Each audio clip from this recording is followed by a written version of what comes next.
Hello guys! For today's video, maghimuday ta karon og tortang talong. Among sudan karong udto. Di ba sa basta ni nga talong kay dagko kaayo? Sana all ducks. Ay! Bitaw para napud ko lingaw. In taon days pa lang ni tambay murag board na kaayo ko. Ikaw ba naman wa kay makitang tawo diring dapita? Hali di man unta karon pero wala jud ning gawas ang mga tawo ambot asa mga tawo diri. Dili parehas dira sa Pinas na daghan kayong marites. Ay nako, miss na nako ba. So kay dili man siya kasya sa kaldero. Diri na lang jud nako siya gibutang sa kalaha kay lagi dagko kay di magkasya. Kani day mong lutoanan, electric ni siya. Libre ang kuryente, sana o libre ang kuryente sa balay taon tag 3K. Paguman ako nang gitakluban og pabukalan. Mag-prepare na pud ko sa akong mga hiwaunon na ay sibuyas na dagko kaayo o garlic. Ang problema way kamatis. Kalimot magpalit og kamatis oy. Niya wa pa joy tindahan diri, niya ang mga mall close kay holiday, hay na lang. Ako ra ning gipanita ng sibuyas. O ginagmay kay lagi tortang talong sama ng pud aning garlic. Habang ginahiwa na ako nino, magkwento ta. Actually wala man jud ko galuto sa balay kay tamad kaayo ko. Nagsalig lagi kay naay mama. So kana naman ko karon sa ibang bansa, haladay paningkamot og panangtiil para makasud-an kag lami. Dami basta gulay og Filipino food ang ginaluto. Kay gikabuhi akong tiya na sigkaon aning puro cheese.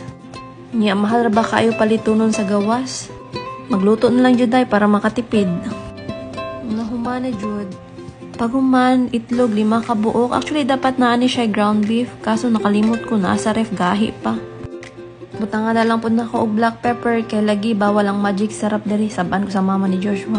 So mantiner na lang taning black pepper, good luck na lang ani kung unsang lasa ni ron. Paghuman asin, samukan jud ko aning asin nila oy kay daghang ek kaayo. Kay di ko satisfied aning asin na nagkuha jud ko glaing powder para mabutang nako sa akong kamot. Para ma-feel nako akong giluto ba ganern. So gi-check na nako ang talong kung dunot na ba lata di ay. So ako sa ning gipabugnaw kay init kaayo. So, prepare na pud kog kalaha para sa akong gisahunong sibuyas o garlic. Using aning vegetable oil, o diba, healthy kayo mi diri na side. Gigisa na nako una ang sibuyas o garlic para pagbutang unya, luto jud kaayo. So, diri na ko siya iluto kay lagi dagko ang mga talong, kalas kay kog mga kalaha, nagsalig lagi kay dagay frying pan si Joshua. Niya okay raman pud kay butang lang niya ni sa machine unya, ang machine na tighugas. So, start na jud tagluto, ready na mga lamas, ready ng itlog, tanan-tanan. Gipray jud na ko ni na unta lami akong luto. Aside ani naman day ko gibuhat na suriso gabi, gimarinate na ko o ganinang buntag gitilawan na ko og thanks God lami kay akong timpla. Salamat day kay Angelica Balayo at dahil anang timpla niya ng suriso nakuha jud nako. Hilig man guna niyang lutuwa tong napami sa Japan. Kay lagi siya among tagaluto, niya lami man guna siya magtimpla. So when nagatimpla siya nagatan ako para matuto ko. So karon nadala jud nako iyang recipe diri so lami jud kaayo ay. Lamay siya tanawon. Giluhit lang ako para maluto jud pag-ayo. Nya gituwad baliskad para luto jud kayo ba. Yay kalami gigutom na yung taon ko da.